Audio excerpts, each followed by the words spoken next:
What are we here for? What do you truly want? When change is not enough, what do you do?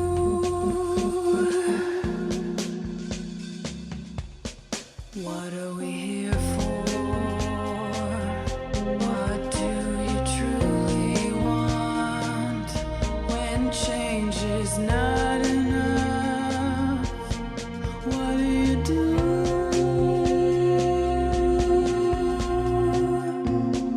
Let's talk about it, the problems we face. Let's fight hatred, no time to waste. The mind is naked, we can see it without an x-ray. Life is easy if we work together. We're the keepers, we're the people, we're all equal, filled with purpose.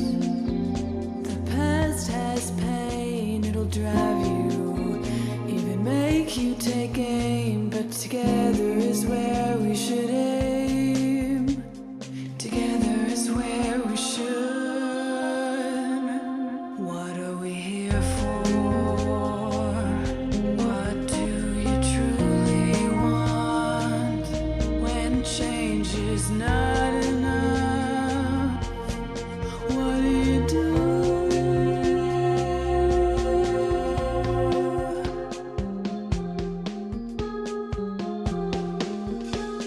Listen to the Be Forever Cool podcast. My name is Rex45.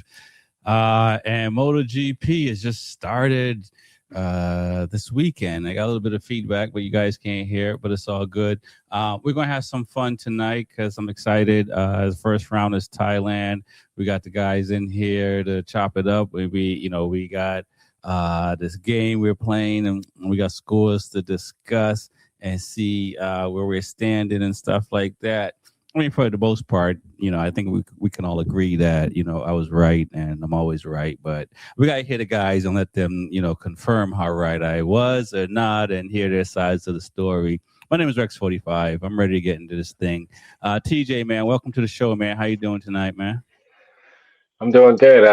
I'm happy now, man. It's still cold up here. We should be melting the snow soon, hopefully in a couple weeks. But now that MotoGP is back, I'm excited and just got to soak it all in from all the classes. So I'm ready to chop it up. Nice, man. I'm excited too, man. And I was in Boston yesterday, so I gotta say I'm not excited about all the snow, but it's good to know that it's melting and going away and spring is around the corner. So I'm excited, man. And I can't wait to dive into the show. So we're going to keep it moving though. Lewis, man, welcome to the show. How you doing tonight, man? Doing good here. And once again, one of the crappiest hotels you can find, but that's Daytona. That's bike week. That's the way it works. Man, listen, I'm going to be in my trailer, so that's what my hotel is going to look like. Although it's going to be all mine, so whatever stains are there or not there, no one will know. I do not want to turn a black light in here because I'll end up sleeping outside in the sidewalk. So I'm just gonna wrap myself in some towels that I brought and try not to really touch anything in this room. We're going to talk about that travel because it does get a little sketchy sometimes, man. Yeah, I know you're ready to jump into the MotoGP talk, but it does feel good to have MotoGP back, right? It does, but if we'll talk about it. But I am not a happy camper, a happy fan this weekend. I think MotoGP whiffed, and if this is the new direction of MotoGP, when we talk about it, MotoGP is going to suck. Listen, man, all I got to say is this: the rules are the rules, the laws are the laws. We stand with the laws of the organizations we're with, and as long as we're consistent, then it's not a problem. But we're going to dive into it more. Reese, man, I see you shaking your head. You know what it is. Come on, Reese. Come on, man. You already know. You can't be shaking your head because you ain't got no choice. You're bounded by rules. It's good. Not really. I mean, not really. You're not bounded by rules. I mean, rules are rules, but I mean, rules are made to be broken. I mean, but then rules can favor one to another.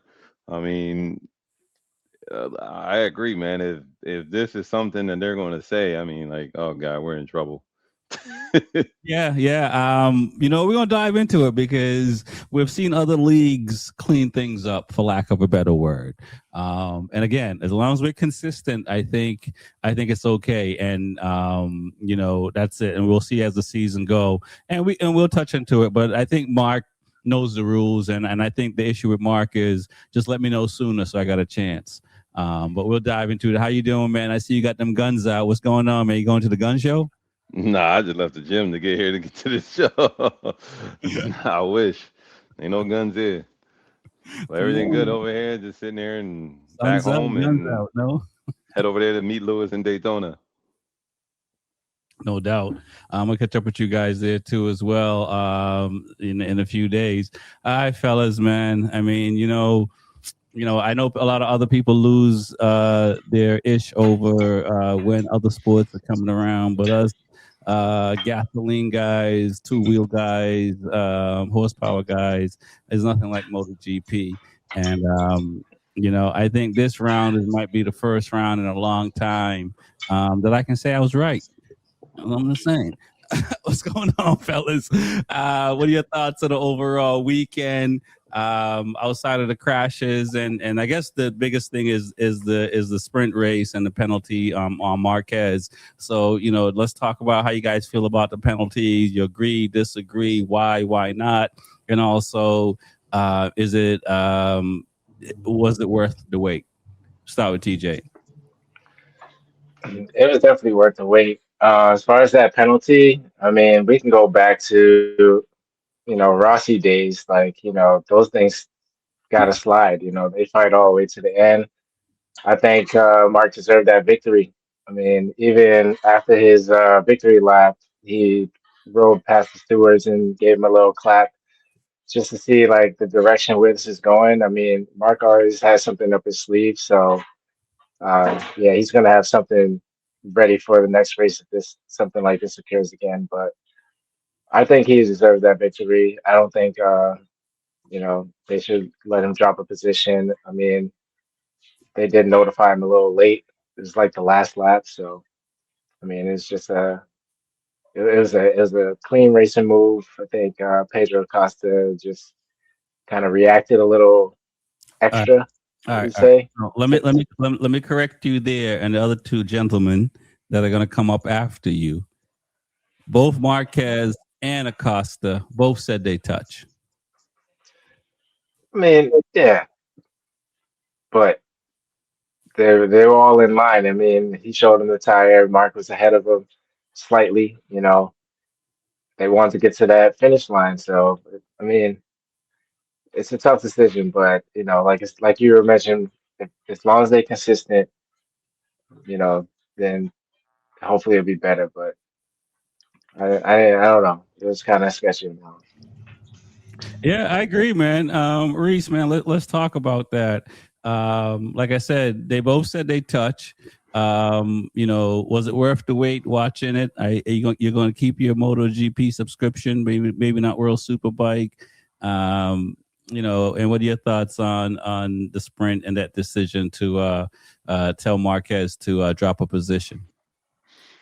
I mean, rubbing is racing, right? As we all say, rubbing is racing. I mean, was it a clean pass? Yes. Was it a hard pass? A little bit, but it was still a pass. I mean, he was still a little bit in front of him when he got the pass. I mean, both of them did say they touched, but I mean, how many times do you see a rider touch? I mean, you see him touch going into turn one numerous of times when they, off the start. So Right. I Now, just think the penalty was a little harsh. now Marquez did say he didn't complain about getting the penalty. He said, just let me know sooner. It would come to a decision quicker, because if I had to drop a position, not on the last lap, I can't win a race on the last lap. If it happened closer, I forget if it was the fourth corner or fifth corner, but it sounds like there was at least 6 corners they could have made a decision where if they said drop a position, he probably could have dropped a position and still got back in the race. So it didn't seem like he was saying, hey, this is a weird rule. It's just saying, hey, make a decision sooner. So is this where MotoGP is going, where we see it in basketball, we see it in football, we're allowing these guys to shoot the shot, catch the balls, finish the corner?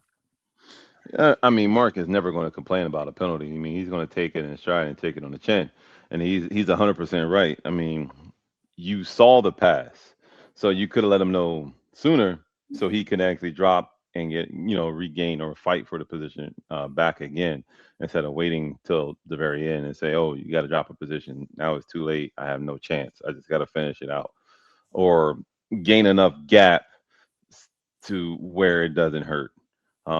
But I mean, is it something we're going in? I truly hope not. I hope not. And if it is, I mean, we're in trouble. Listen, man, all I gotta say is 2015 come to mind. Argentina, Rossi and Marquez. I mean, Rubbin is racing. We're at a different time now in 2026. Lewis, man, you're the numbers guys. It was an incident, and they are rules. If a guy, like I said in our comment section, if a guy in a polo shirt in an air-conditioned room that's not on the track is going to decide the outcome of a race, I'm not going to watch this shit anymore.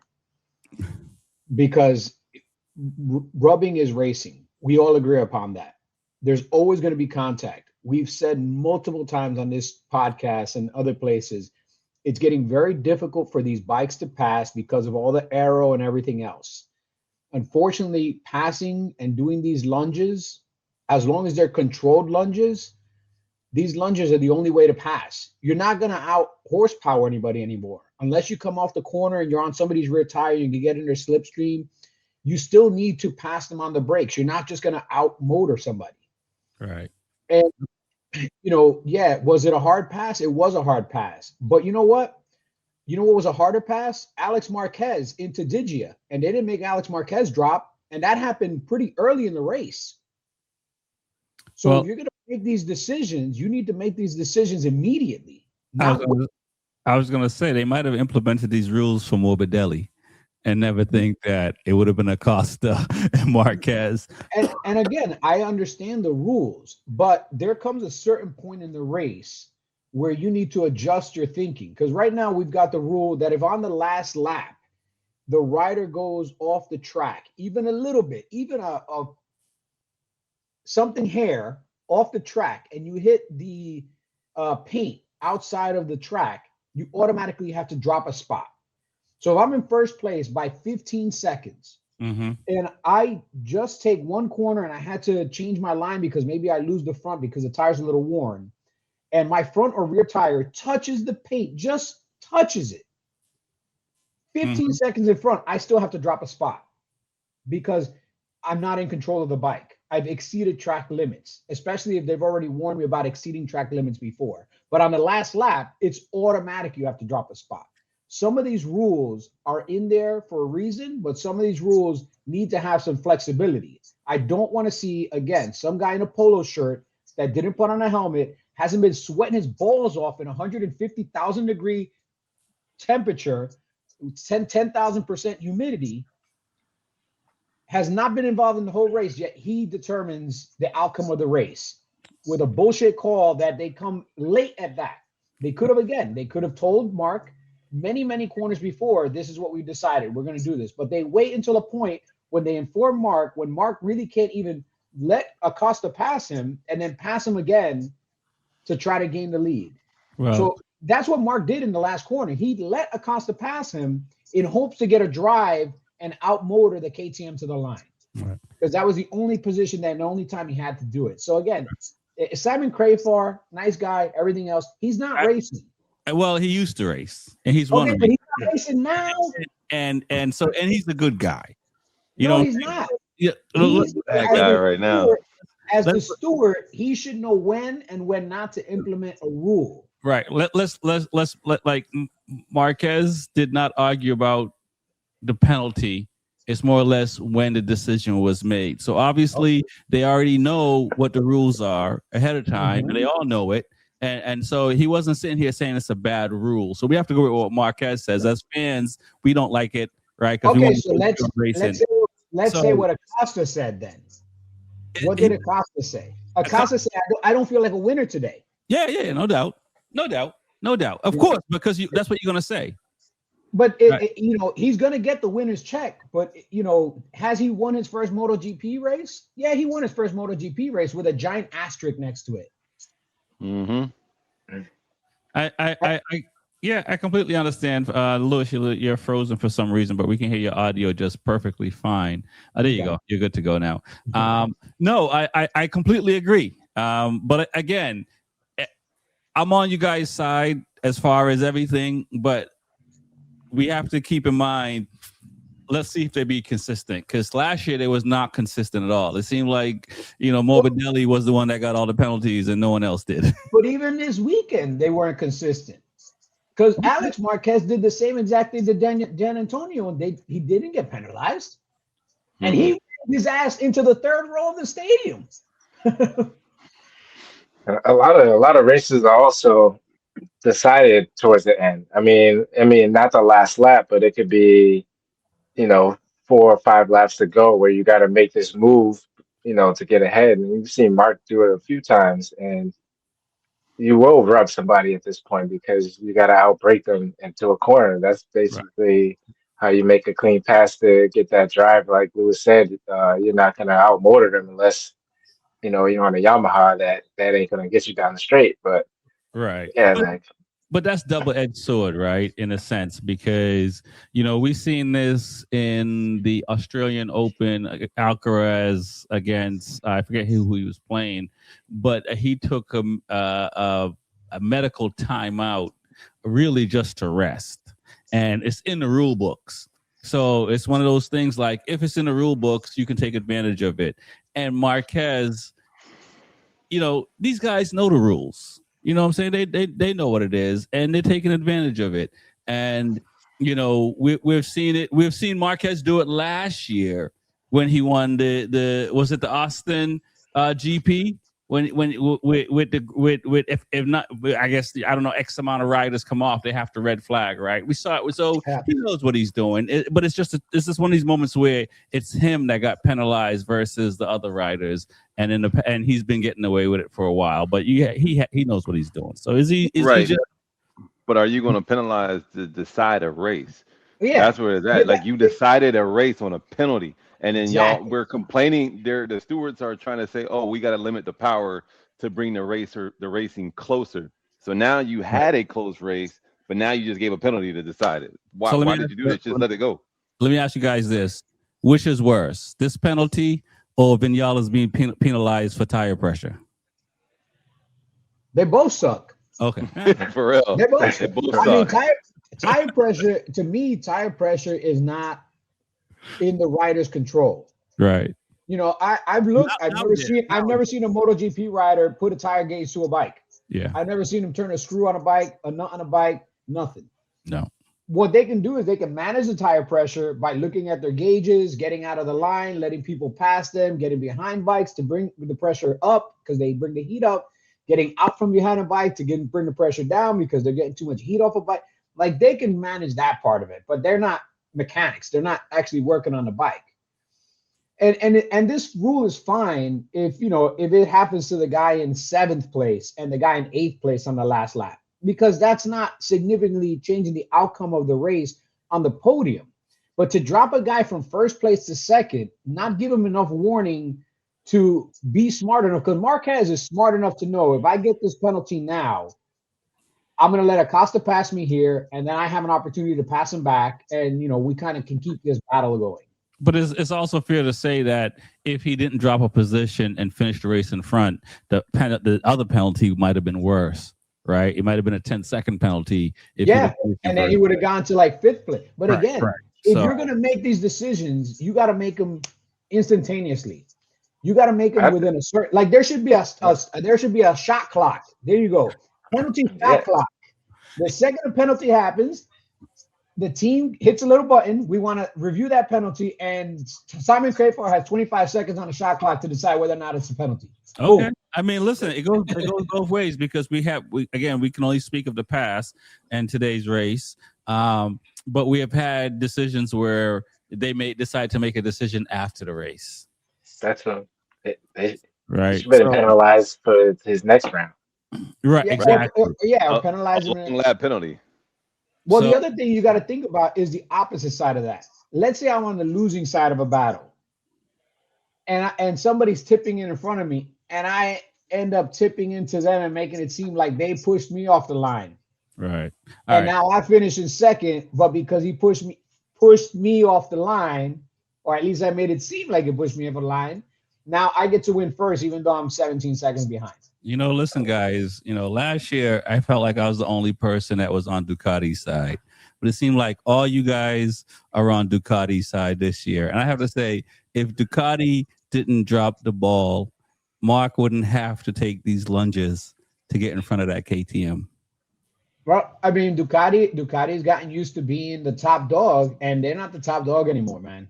Aprilia, at least this weekend on this track, with the layout of the track, Aprilia and KTM had a package at this track. Now let's see if they can bring that package to Brazil and the US and to the other rounds. And if they can, it's going to be a fun season of racing because it's not going to be the Ducati Aprilia show.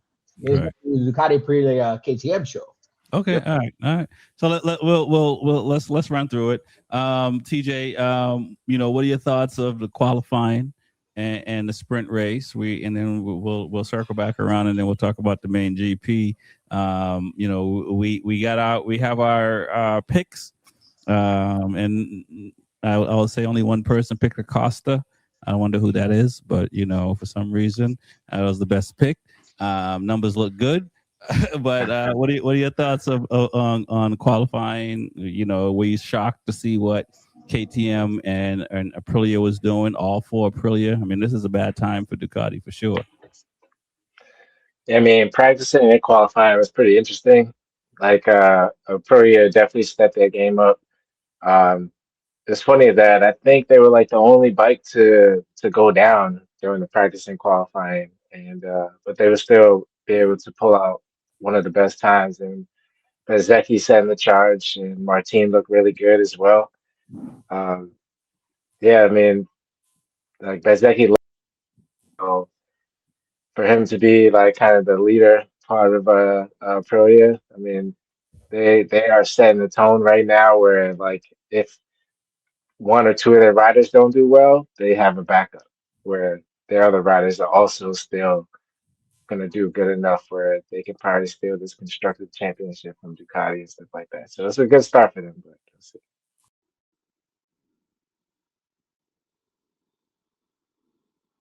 And what you guys are doing? Here we go. Say it again. Oh, sorry, I was asking Reese. I don't know if you heard me. Oh, no. No. What are your thoughts? My thoughts on this. I mean, it was a good qualifying was good. You know what I mean? It was real good. Aprilia is taking it. They look really good. I mean, even though they did have some mishaps in the qualifying and practice, but they look real good. I mean, they look strong. So did KTM look a little strong there. So I mean, it's still kind of hard to say in qualifying who's all going to be the top dog because everybody's trying to qualify and practice and trying to figure out their setups and trying to figure out their right way for the bike. So it's like I always take qualifying and practice with a fine comb, because some people, you have some riders that are great qualifiers and not good race day riders, but you have some guys that are great race day riders and not good qualifiers. Yeah, I can see that. I mean, I was definitely rooting for Bez and what he could do. I was surprised at the Trackhouse guys and what they were able to do, and also Martin, because we haven't really talked about Martin as a whole. You look at Bez in the sprint race. He had the speed and crash out. you know, is it just because he's just new to being up front, distracted? I don't think he's distracted. I think that, like, if you looked in the race, there was a couple guys having rear tire issues. So I mean that could have been a play in the the sprint race. Um, or maybe he was just overzealous and pushed a little too hard and over, because it looked like he just had a low tuck and he just pushed a little too hard and just was going. So I mean that could be the play. He's not saying that he's not used to it, but I just think he could have just been trying to, it's always that case in point when you're trying to prove a point, like, hey, I'm here. Don't forget about me, and I still got this way of going. Right. Man, Lewis, what are your thoughts on Aprilia and how they did? A little bit on Bez crashing out on the sprint race, and touch on Ducati a little bit, because I think, before the season started, I think the other manufacturers were thinking, like, I hope we're close to Ducati. But I think after this weekend, and I know it's just one round, but if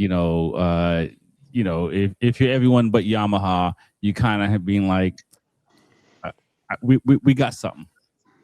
No, Aprilia picked up where they left off last year. I mean, last year they were on Ducati's ass. Like Bezzecchi finished super strong. He won a lot of races. Fernandez even won a race, first race for the Trackhouse team. But they finished last year strong, considering all the situations they had, the turmoil that they had with Martin, not having a true second factory guy riding alongside Bez. This is probably one of the reasons Aprilia signed Bez so quickly, is whatever Bez did with the Aprilia team last year to develop the bike on his own, and whatever the Aprilia team and engineers did, they went in the right direction last year. They finished the year super strong, and this year they picked up the ball right where they left off, if not a few steps further ahead, because seeing how they were riding this past weekend, even during the testing, like they've been consistently at the front, and it's not just Bez. Aguro's right there.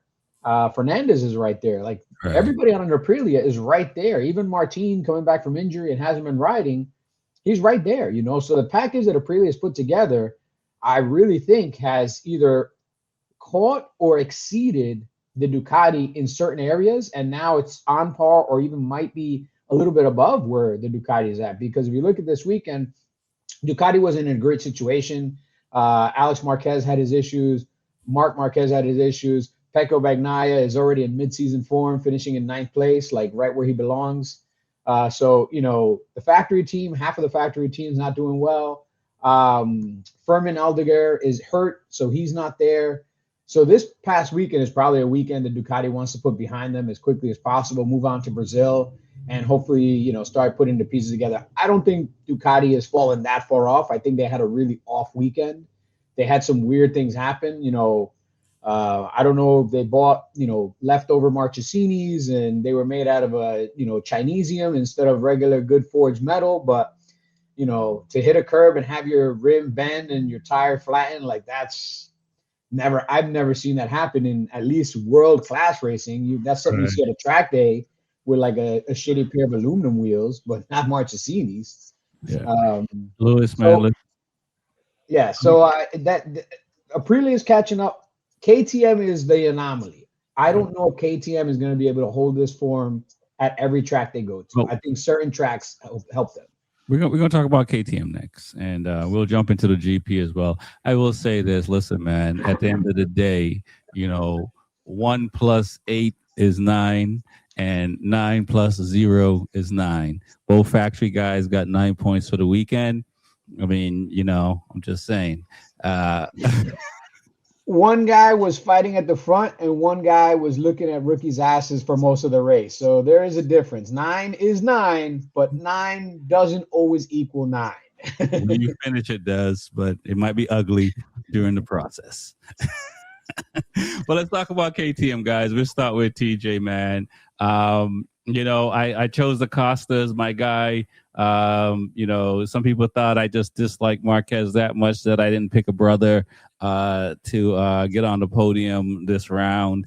But Marquez and Marc Marquez got on the podium.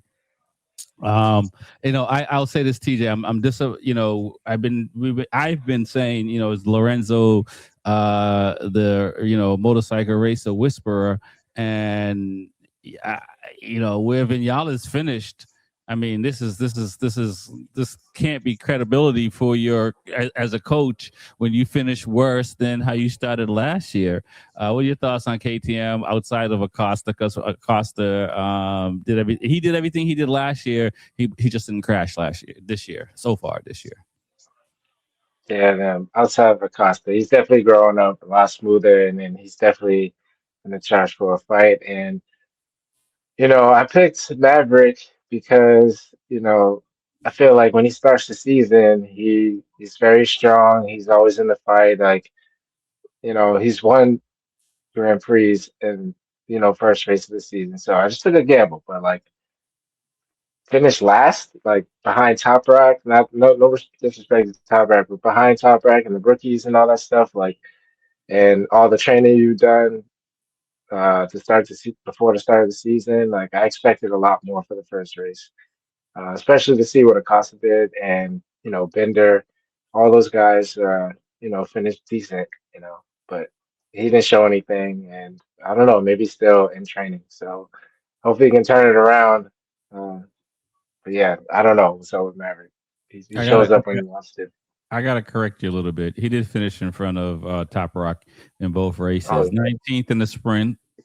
And let me see in the full race, which can't be a good look either.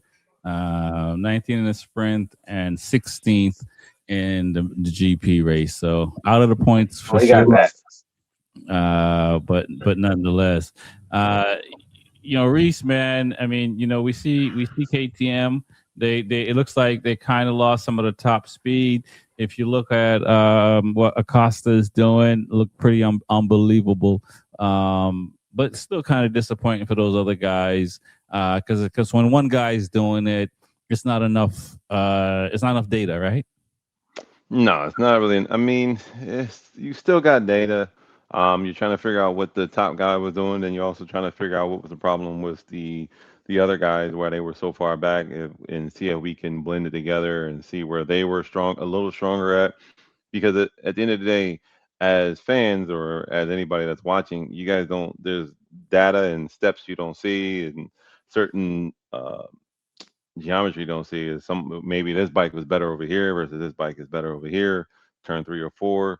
So you try to put everything together and see what it is, and we can't see all that just by watching a race. Even though you got Vinales finishing in 16th, 19th, and everybody else finishing down on points. So we don't see all of that. I mean, we just see Acosta. That's all the television was showing. But is it a good look? I mean, it's still a strong look because Acosta was up there, and then you just got to figure out what was Acosta doing different versus everyone else. And then again, as we all say, this track could favor a KTM, but can favor the riding style of Acosta. We always got to look at their riding style too. Yeah, no doubt. I mean, it looks like Acosta got it figured out. Lewis, man, is it just when you sign? If the rumors are true, you sign a new contract, you just riding free, and he doesn't have a worry in the world at the moment, or is he just that much more motivated and he's doing a Marc Marquez where I'm gonna do my best on a machine that's not necessarily the best machine? I think he's just helping raise his stock. I mean, he's outperforming everybody else on the KTM. So it's doing two things. It's showing KTM who their top rider really is, because I'm sure he took a lot of the off-season talk of Vinales and what he's going to do and so forth and so on. He probably took a lot of that, put it on his shoulders and say, well, I'm going to show KTM what I'm going to do without having Jorge Lorenzo training me. Right. And I'm going to, the proof is going to be in the pudding on the track, not on social media posts with Jorge Lorenzo.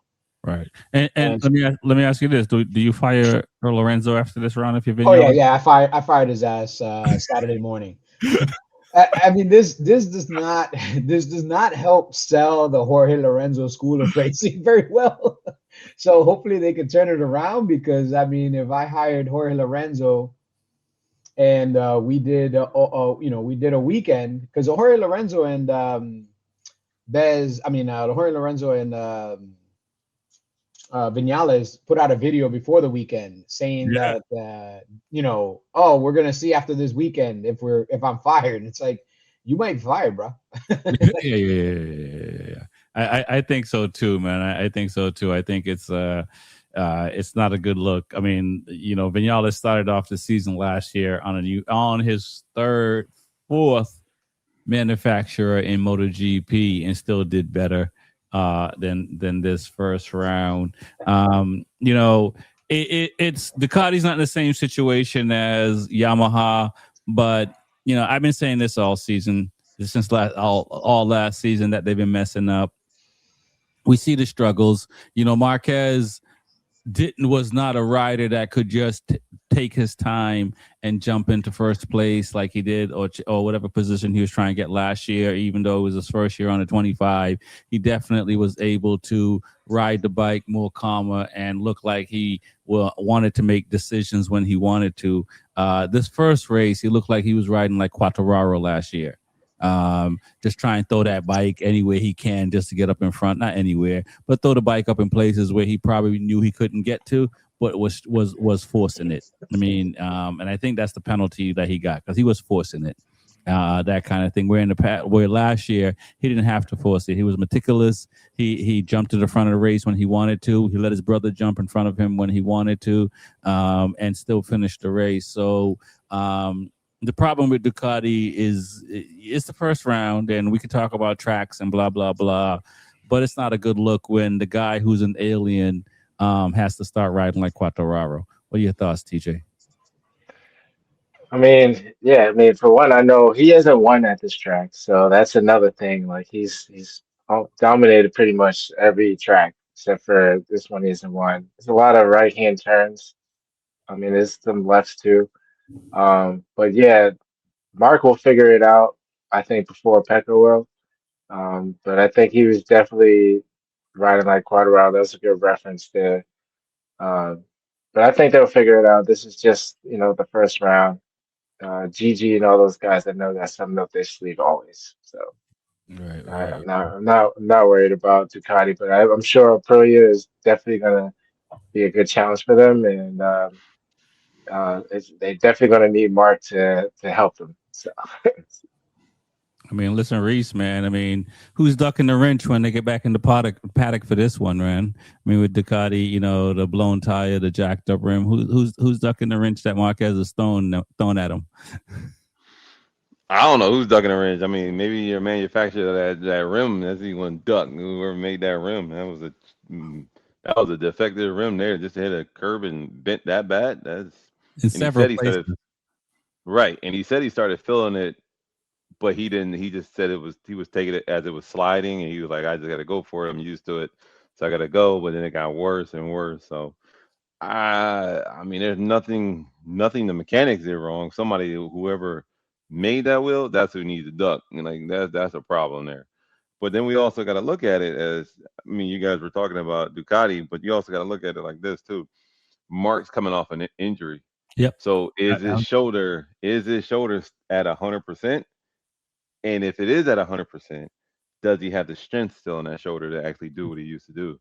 It's not, and he said that in the press conference, in the press conference, or I saw it somewhere.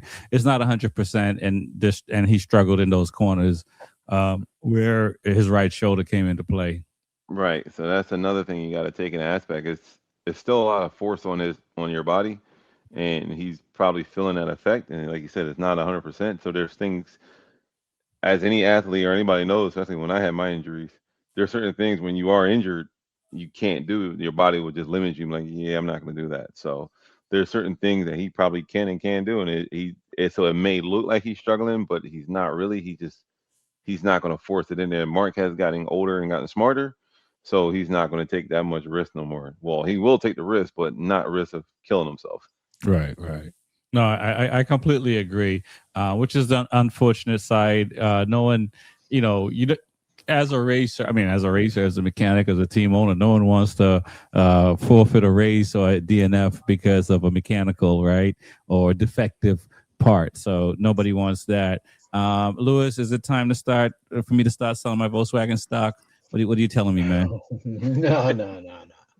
Keep your Volkswagen stock. Did Ducati have a rough weekend? Yes, they had a very rough weekend, and they were due. I mean, they had 88. I think their streak ended at 88 podiums. Yes. Runs. So that's a long streak. I think that's the new record. I think it exceeded Honda. Honda had the previous longest record of a podium streak. Yeah. So, I mean, it was bound to happen eventually. It just happened to happen the first weekend of 2026. Marquez, like Reese was saying, he is coming back from an injury. He's not at 100%. He said that, very openly. He's going to go out there and he's going to ride his heart out every weekend. He's going to do everything he can. Had it not been for the penalty, he would have had one win. Instead, he got a second place. And had it not been for a freak rim accident, he would have had a third place. So, Maybe. He would have got, I guess he would have got Raul. He would have got Raul. He wasn't getting Acosta. So he wasn't getting Acosta, but at least he would have got some points. He would have been, he wouldn't be where he's at now on the points. And overall, I think it was a positive weekend for him. If you look at where the points are right now, Acosta's up there because he's the most consistent. Bezzecchi had a crash on Saturday. Mark had a crash on Sunday. Obviously, Mark's mechanical on Sunday cost more than Bezzecchi's crash on Saturday because it's half points in the sprint. Yep. But I think they're going to go to Brazil and Ducati will regroup. Mark is going to continue to rehab and try to get in better shape.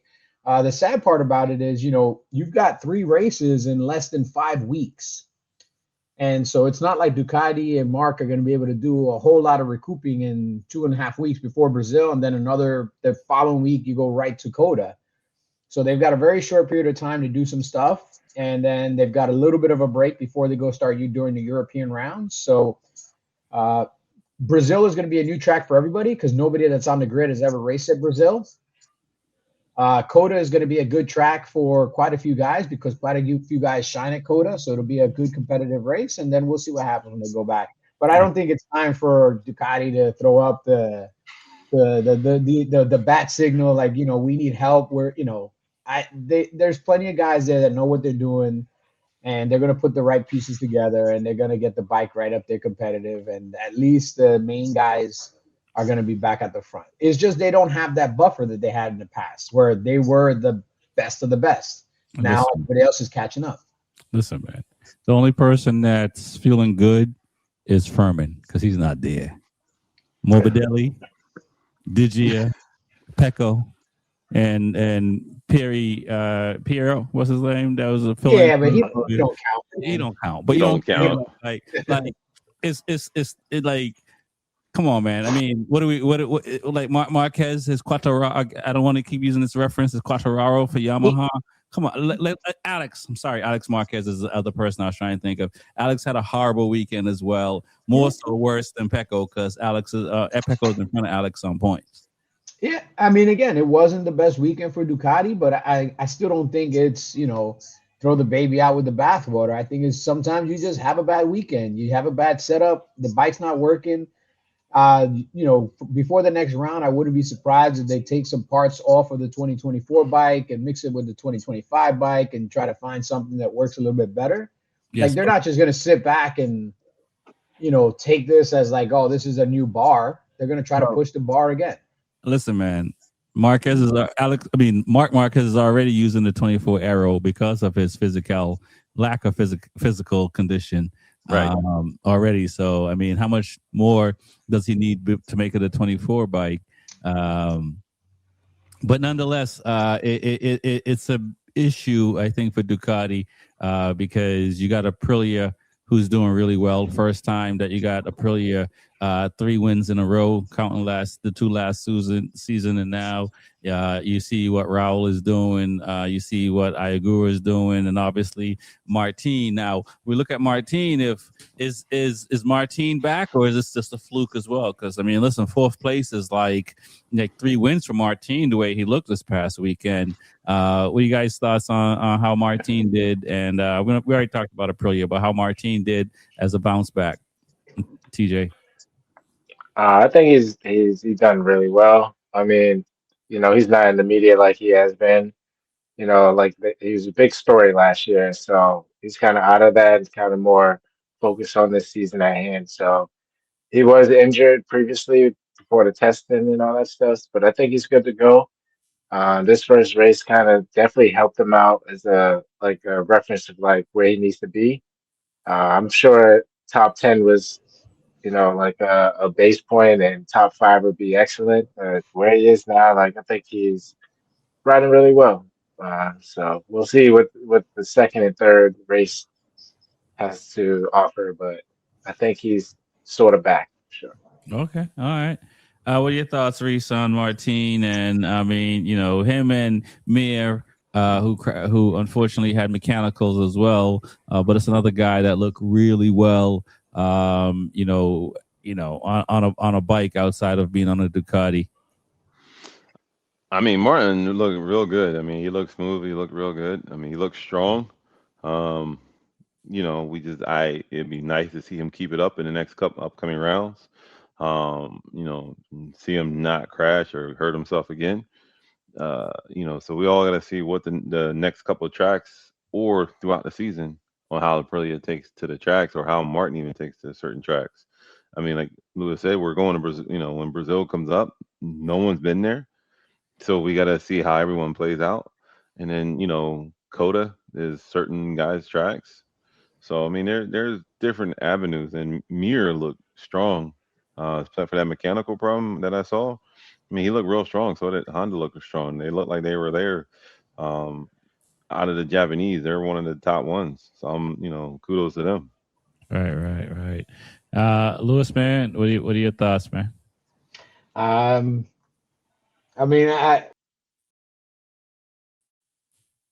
because obviously he's looking at where he's going to get signed for next year, so maybe he's trying to raise his stock and show Aprilia that maybe they should consider keeping him.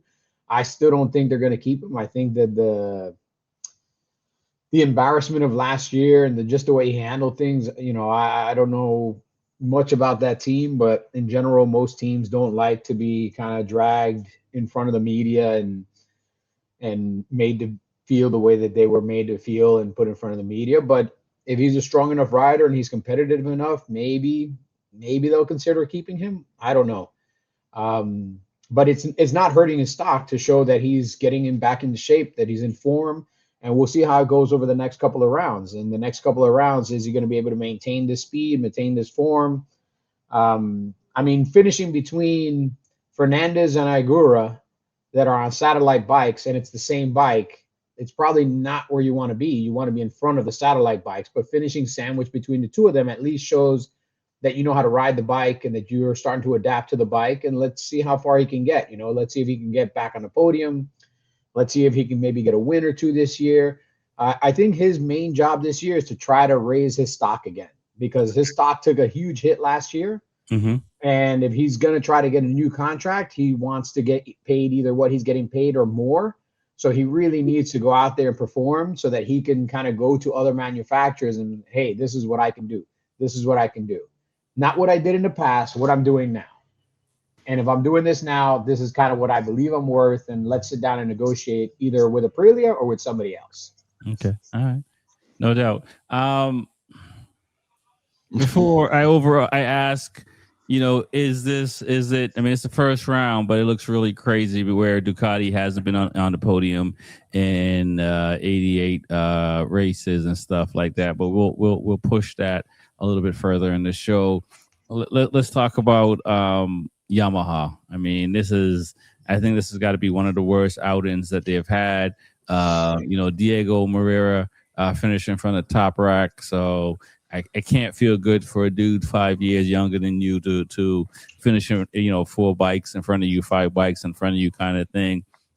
What's going on with Yamaha, guys? I mean, is it just the first round? Are they going to figure it out, or are they really in for another long season where at least Honda started figuring it out like 2 years ago? And last year they got on the podium several times and won some races, so at least we can say Honda is moving along further, where Yamaha really hasn't done much outside of getting some pole positions last year. What are your thoughts, TJ, and where Yamaha their first round and seeing Blue to I figured it's like 16th, 17th, 18th, 19th or something like that, which is ridiculous. Yeah, man, it is definitely not a good look, and they kind of seen it after testing that they're just gonna be in the back of the pack, and it's no miracle, but they were all in the back of the pack. Not one of their bikes got into Q2, so they started all in the back of the pack, and usually you can fight through some guys with your skills, but they can't even do that. I mean, Fabio did the best he can out of all of them, but. Yeah, I mean, they were struggling to get anything out of the inline four, and then you switch to the V4, and then like, what do you do? Like, they're gonna develop late in the season possibly, but then we're going to a new season next year, so I think they're in trouble. No, I agree. I think so too. I mean, it's a bad look. This is my comment on Yamaha. Oh man, I mean, Lewis, man, I don't know. I mean, we gotta. I think there's something in Reese's clause. We gotta take him off. We can't have him up. What's good, man? I mean, it's like, I mean, the only person I feel bad for is Top Rock. I mean, I feel bad for everybody because Yamaha has been saying for several years they're going to bring a new motor. They're going to do this. They're going to do that. They're going to, we're going to evolve. We're going to be able to compete in the horsepower war, and they're not doing it. Yeah. They're not. They can't make a bike that is competitive. It's just not happening for them. You've got Jack Miller 15th in the sprint. You've got Rins 18th in the sprint. You got Toprak 20th in the sprint. And yeah, Toprak is a rookie, but you know who else is a rookie? Yeah. Morera. Yeah. And it just shows that the Honda's a little bit better. Yeah. And then, and then Quartararo, I mean, this weekend, obviously, he had an issue but even in the race itself, 17th place, Toprak, 15th place, Rins, 18th place, Jack Miller. Yeah. Like Yamaha is the back marker now. Yeah. And I don't see them doing anything. I don't see this new V4 motor. I don't know what direction they went with it. I don't know what they did. I'm not one of their engineers, but whatever they did, it's wrong. It's not working, whether it's the motor, the package, the length of the bike. Dude, they need someone to come in there and right that ship. They need a really top-notch crew chief. They need to kind of get rid of some people. Like it's time to make a major shakeup at Yamaha because everything they're doing doesn't work. Say less, man. Say less. Reese, it's time for you to go to MotoGP. Yeah. I wish, man. Somebody needs to go in there and clean house, man. It's bad.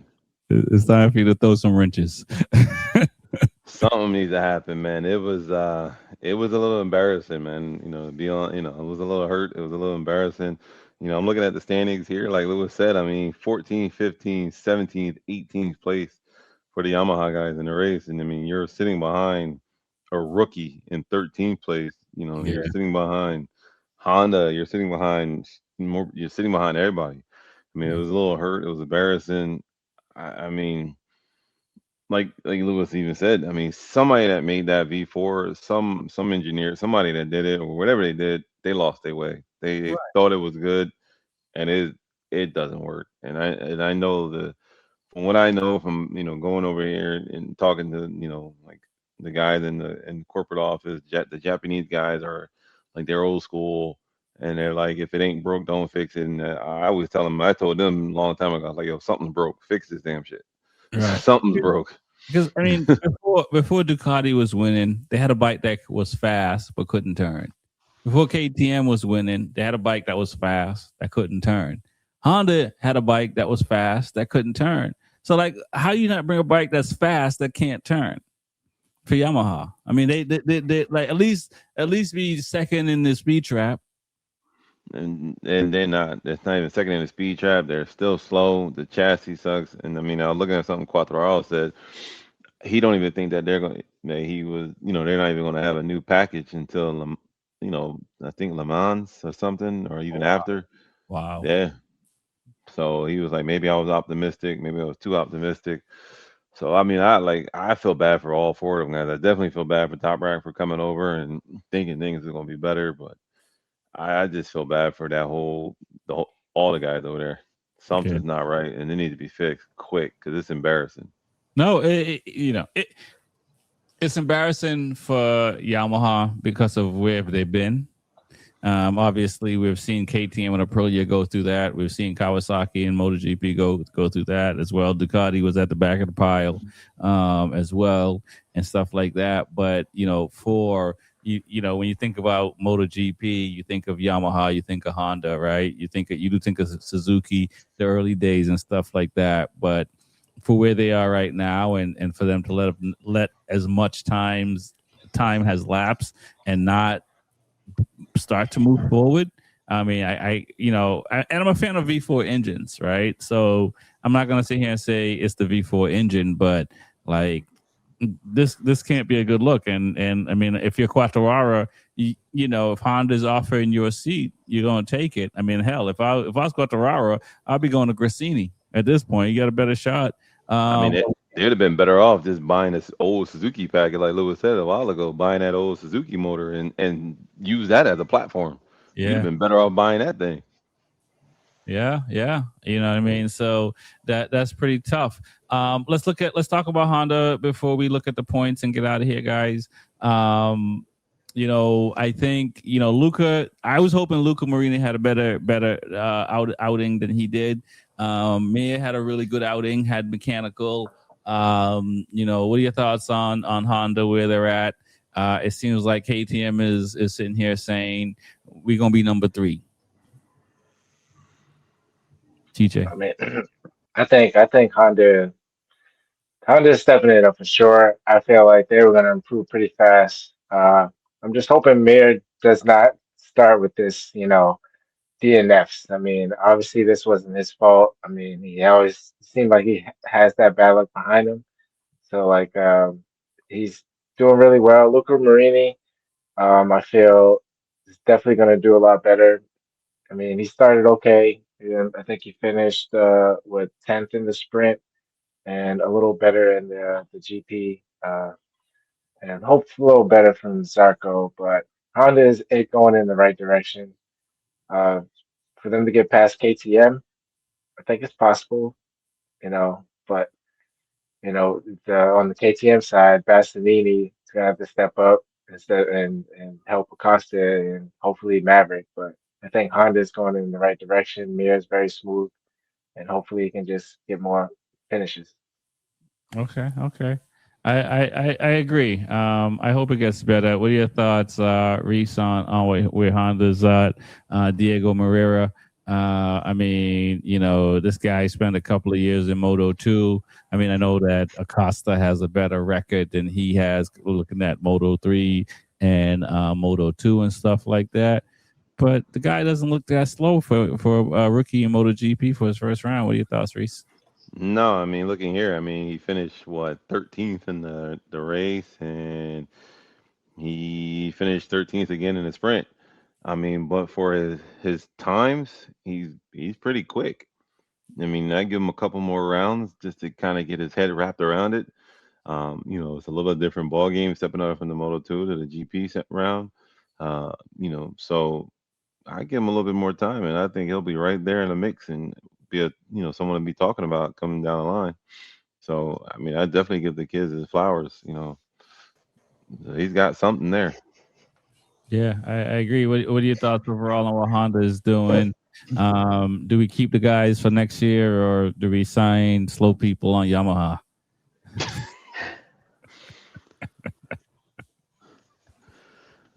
I gotta hear Lewis's. I mean, Moreira outperformed the entire Yamaha squad. He in both races, in the sprint and in the race, he came out in front of all 4 Yamahas. Yeah.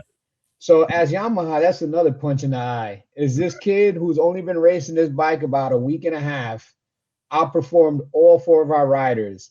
So that's two things. One, kid has talent. Two, Honda is way ahead of us because this kid that literally just started last week outperformed our entire team in both races, the sprint Right. and the full race. And you know, 3-time world superbike champion and 1-time MotoGP champion. Yep.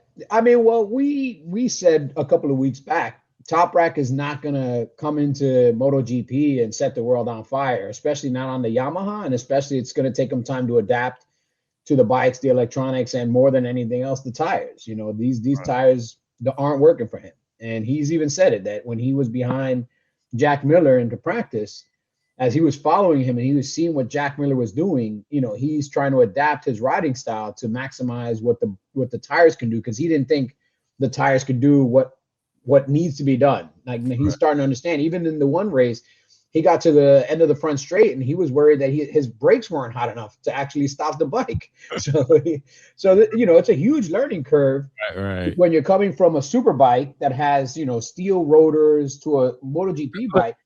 But let me ask this though. I mean, Diego Moreira is coming from a Triumph engine Moto 2 Calyx, right? I mean, are you trying to say the Yeah, Moto 2 bike is more complicated than a World Superbike?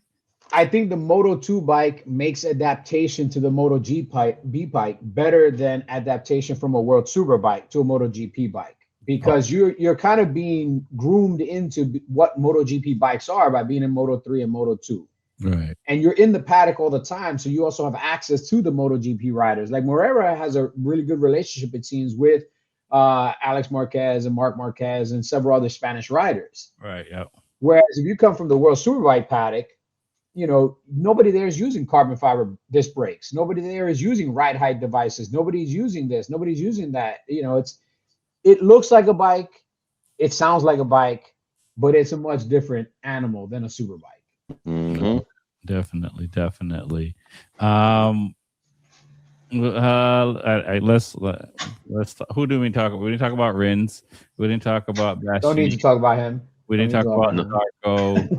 Zarco, and we didn't talk about Benda. Although Benda had a pretty good weekend, and we didn't talk about Morbidelli and Digia as well. These are all guys that is 1 foot in, 1 foot out of MotoGP for the most part, right? Safe to say.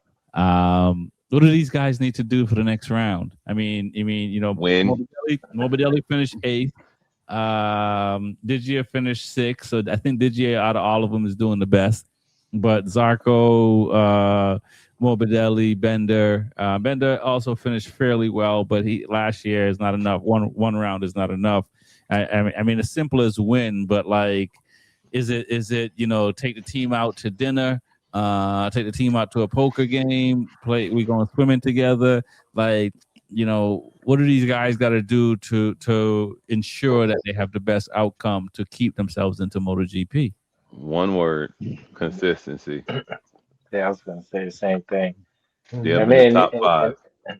and also you gotta have you gotta have fun too. So like you was just mentioning, like go out to a dinner or something. So I mean, I'm sure they do that, but you want to see improvement in your team and your package, and then that makes the rider has more fun. You know what I'm saying? And when you're having more fun, you get more better improvement, and then do something like go out to dinner, do fun things to take your mind off the racing a little bit, but definitely more consistency, and they're gonna have to get more wins. I really thought Digi was gonna be up there from how we started in the practice, and then qualifying. He was on the second row.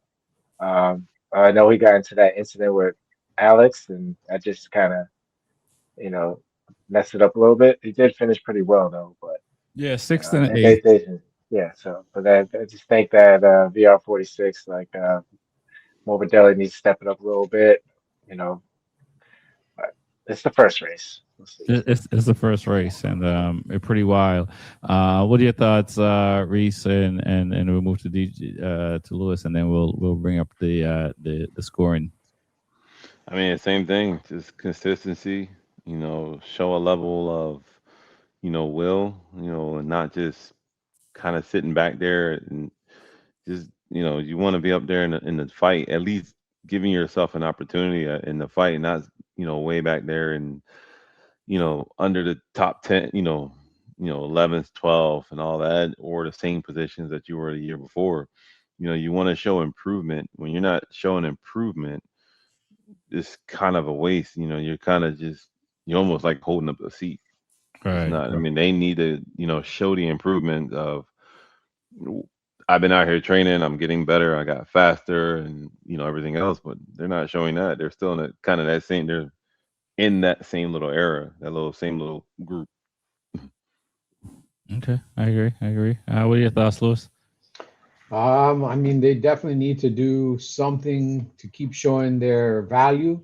Um, but I think some like of the people that you mentioned, I think the one person that probably is most desperate to find a ride is probably going to be the Gian Antonio, because if because if Luca Marini loses his spot on Honda, and can't find a ride somewhere else, he's going to end up back on a VR46 because I can't see his brother not giving him a job. Okay. And the Well, VR46 Academy, and the Gian Antonio's not. Yeah, if the rumors are true, Morbidelli might go to World Superbike next year. Oh, we'll see. We'll see. But, if it came down to picking between the Gian Antonio and Morbidelli, and Rossi had to pick one, he's going to probably keep Morbidelli because he is a official member of the VR46 Academy. That's and the true. Gian Antonio is not. The Gian Antonio is on the outside looking in. And even though Rossi wants to keep an Italian rider on the grid, he's got his brother. And if his brother can't find another ride, I got one right here in this yellow and black bike. I just got to get rid of this other dude. So it sounds like you're saying Digi is going to the factory Yamaha next year. He's gonna have to go somewhere because again, if Marini doesn't find a ride, the Gian Antonio's job is definitely at risk. Let's put it that way. All right. No, I agree. Listen, man, it's a cutthroat thing, and there's some points of nepotism. All right, guys. Go ahead. We got the Daytona this weekend. We're gonna make predictions for this weekend. Oh, we can. We can in a second. You guys can see where things look right now. Boo. It's round one. Sorry. Boo. I'm just saying. So it's we got a little bit of time, so we got a few weeks, so we don't have to pick. So it'll give you guys some time to do some research and see if you guys. I don't like to talk trash, so I'll leave it there. It's only round one. It's a little early to start talking to trash. I can't start unraveling the wire around the champagne bottle. Not yet, man. Nah. All right. You ain't up by that much on me. No, I'm not. That's like Pedro thinking he gonna win the championship already. Man, hold on, man. Hold on. Hasn't really won a race. Technically, hasn't won a race yet. Isn't that the worst though, right? For Pedro, right? To get that first one, that's like, man, that's not how you want to win it. And that's the other thing is that he won it is great, but again, man, to win with that asterisk, it sucks. You know what? I think he's gonna put a fire under him to legit win under his belt as quickly as possible. To show people, hey, it's not a freak. I've been racing for a while. These other guys have gotten, Furman's won and all these other guys have won, but I'm still in the rookie class. I'll say guys that have been GP less than 5 years. He's still the benchmark. Yeah. And the crazy thing is when he said it today, he's like, I've only been here for this is my third year. Yeah. It's like, oh yeah, that's right. It's only been a couple of years. So, what I'm saying, for where he is, and we can look at a lot of other riders, he's a lot further than Miller coming in, Rins coming in, Vinales coming, every other rider outside of Marquez. Yeah. Yeah. I want to say It took Miller, I don't know how many years. He didn't do anything on the Honda, so he had to get Didn't out do the anything Honda. Honda. So, Yeah, Tommy I really mean, did something on Ducati. Took he might have Miller got a rain. forever. He might have got a on the rain. Yamaha. No, I think he might have got a rain race on the Honda. I think he might have got a podium on the Honda in the rain race. Miller. I don't know what it was, but I know he did because one time he didn't go in and he was the only one on the grid. Yeah. Yeah. And he No. took that footage. That was in Germany. He still lost, even though he was the only one on the grid. He still got smoked.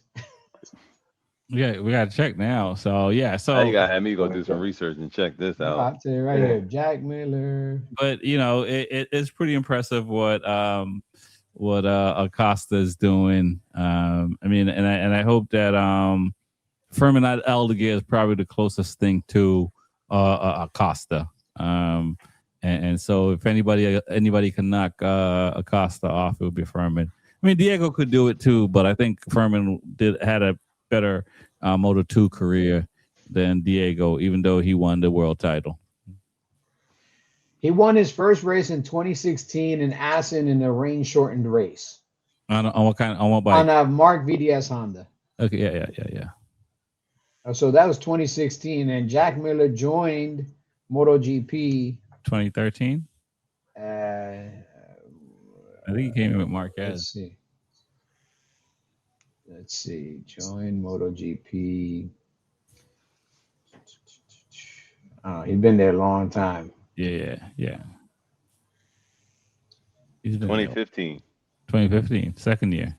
Yeah. Huh? Oh, second year won a race. That's not bad. Active years 2015 to current. Yeah, 2015. Yeah. That's not bad at all. He got one before Acosta got one. That's why they're keeping him. Asterisk. Come on, stop it. Lloyd. Asterisk. All these wins got asterisks. Rain shortened race. Acosta got a penalty to win the race. A lot of asterisks, man. No, let's Acosta will get a legitimate win, a legitimate second win before Miller ever got a legitimate second win. So that's the only win that Miller has? I think he's got maybe like 6. Okay, so he got a legitimate one after that. But I know what you mean, though. Not like, But we're not gonna do that. We'll leave that for the other shows, man. We'll let them do all that. A win is a win. And you show up, you hit you hit a home run. It is what it is. I don't care what you took before you got here. All right, so he's got 4 MotoGP wins in his illustrious 11-year career to this point. Listen, man, that's more than me. That shit's on Ducati. 4 MotoGP wins and 6 Moto3 wins. Yeah, and he skipped Moto2, right? He did skip Moto2, right? So yeah. Once he left Ducati, he's not been the same. That's like Kevin Garnett, you know what I'm saying? And Kevin didn't win until he came to the Celtics, so you know how that goes. But no, that I don't know if I guess we did see that with Darren Bender skipping Moto2 and going and coming straight from MotoGP, and it didn't work out for him, and it barely worked out for Jack. But I think Jack would probably say he had an amazing career, but if he probably stayed in Moto2 1 year, 2 year, and came to MotoGP, he might have learned a couple of things and probably would have gotten a better seat than he got when he first came into MotoGP as well. Mm-hmm. So Darren Bender is with us. Yes, and then I was gonna say Jack Miller won the Top thing with Top Rack. So they got a win this past weekend. Oh, did you see that? That three wheel Yeah. car, whatever they were. Yeah. I'm sitting here like, bro, y'all ain't got any gloves on or helmet, and y'all are doing. I didn't know what was going on, but yeah. I was just like, man, that looked kind of dangerous, but whatevs. We'll take it. All right, so let's do some predictions for Daytona 200. I'll see you guys there. I think on Wednesday or Thursday. I have no idea. I don't even know who to pick. So, who has their first 1, 2, 3, or what 3 riders are they picking? That'd be Lewis. I got to see a list, but Oh, come on. I mean, Brandon Posh, I'm sure he's going to be out there, possibly. Yeah. Posh gonna be out there. He's always the front runner. You Peter know, Hickman. You gonna do Peter Hickman?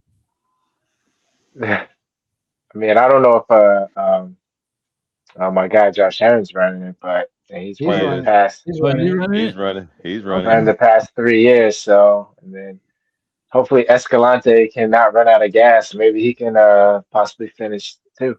I mean, like past two Daytona 200s, he ran out of gas and had to push to the finish line. But Uh, I haven't seen a list, but that would be my three right there.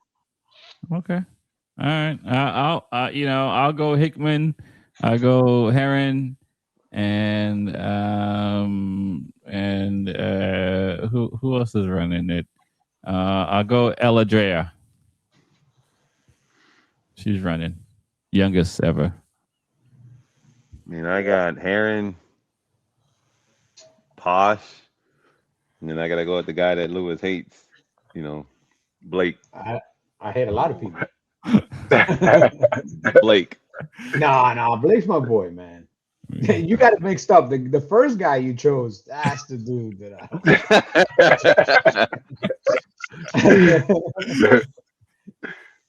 We're gonna have to do a meet and greet and have a mediation. No, I actually saw him. I saw him yesterday at Who? at an Orange Cat event. Who? Josh? Heron. Yeah. Oh God. Mhm. See you guys. You nodded at each other. Say what up. Nah. No. Lewis hates that man. He don't know me. I don't know him, and I'm cool with that. Okay. All right. All right. Um, I'll leave it at that. for the hooligans race, hooligans race is going to be interesting, man. Yeah, we just talking about the super sport, man. Oh, just a super sport. All right, so just a super sport. I'm gonna put some money behind. I mean, Escalante, just because I really want to see Escalante win. He's been super competitive the last couple of years, and he just hasn't been able to. He just hasn't been able to time that goddamn gas stop at the right time. Even last year, like Tyler Scott had a good run going until somebody nudged him into the grass. Racing incident, Okay. whatever. So I'm gonna say Escalante probably first. I'm gonna go with my boy Demario. Okay. I think Forgot even though about he's a Demario. rookie, Demario knows how to ride, man. And people are gonna be surprised. I think he's gonna show people pretty quickly how quickly he adapts to that super sport. So I'm gonna go with Demario and then Blake. All right. That would be my perfect top three. It would be Escalante, Demario, and Blake. And Blake and Escalante, I mean Blake and Demario, 2 and 3, 3 and 2, doesn't matter. Like those are the three guys I would like to see on the podium. Okay. Is DeMario in shape though to run that long 200? Yeah, bro. Nah, he's in shape, bro. Trust me, he's in shape. The kid's ready to go. He's been doing a lot of training this past winter. He did a lot of racing. He can make it, man. Now the thing is, of course, this is the one race where your team and the pit crew comes into play. Mm-hmm. I know the Ray Hall team's got a great pit crew. So between Demario and Kayla, I know they're gonna have the right people there to support them. M4 usually has a good setup. They just need the right gas canister because they keep misjudging the amount of fuel on the M4 Suzukis for some reason. And then on the Yamaha side, I think Blake Davis is going to have everything that Yamaha could possibly throw at him because Yamaha wants to win that race. Okay. And he's the Yamaha R9 guy that's flying the Yamaha flag. He's like the official Blue Crew rider for Yamaha in that series. So they're going to do everything they can to try to help him get on that podium. Oh, that's what's up. I'm looking forward to it, and I will see you guys either Wednesday or Thursday. I'm still working out my schedule. Definitely by Thursday.